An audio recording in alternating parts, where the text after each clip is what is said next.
Bismillahirrahmanirrahim. Assalamu alaikum. I hope all of you are fine. I am your teacher Amna Ahmad and I welcome to all of you in my class. My dear students, today we are going to start a new chapter, chapter 8 about force and motion. आज हम इसका whole introduction करने वाले हैं कि इस chapter में हमने क्या क्या नया सीखना है. So let's see. Describe the effects of force on changing the speed and direction of motion with time. Define and state the SI unit of force, force and its SI unit, force and its effects. So इसमें हमने देखना है कि force क्या है, किस तरह से पुल और पुश एक्शन जो है जो फोर्स कहलाता है, और फोर्स का SI यूनिट किस तरह से लिखा जाता है, किस तरह से सिस्टम इंटरनेशनल ने फोर्स को डिफाइन किया है, फोर्स किस तरह से एक मेजरेबल क्वांटिटी है, इसके अलावा फोर्स को किस तरह से मेजर किया जाता है, वो कौन सा इंस्ट्रूमेंट है जो फोर्स को मेजर करने के लिए इस्तेमाल किया जाता है. Next is effects of force.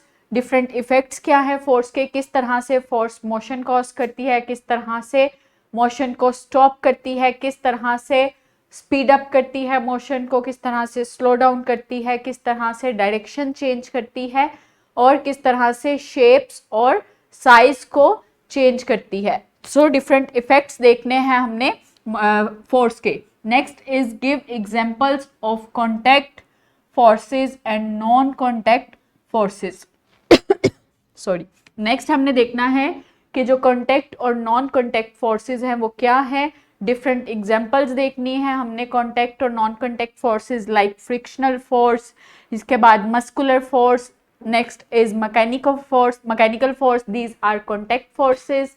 Next is magnetic force and electrostatic force, and इसके बाद ग्रेविटेशनल फोर्स. तो ये सब जो हैं ये क्या हैं, ये कॉन्टैक्ट नॉन कॉन्टैक्ट फोर्सेस. तो देखना है हमने कॉन्टैक्ट और नॉन कॉन्टैक्ट फोर्सेस में क्या डिफरेंसेस हैं. Next is demonstrate that forces always work in action and reaction pairs, equal in magnitude and opposite in direction. Next हमने देखना है कि जो एक्शन और रिएक्शन फोर्सेस हैं वो किस तरह से पेयर में अप्लाई होती हैं और उनकी मैग्नीट्यूड किस तरह से इक्वल होती है और उनकी डायरेक्शन ऑपोजिट होती है.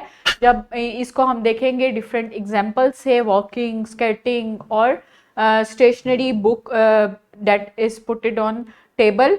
सो डिफरेंट एग्जांपल से हम देखेंगे कि किस तरह से एक्शन और रिएक्शन फोर्सेस पेयर में अप्लाई होती हैं. Next is formulate the relationship between speed, distance and time.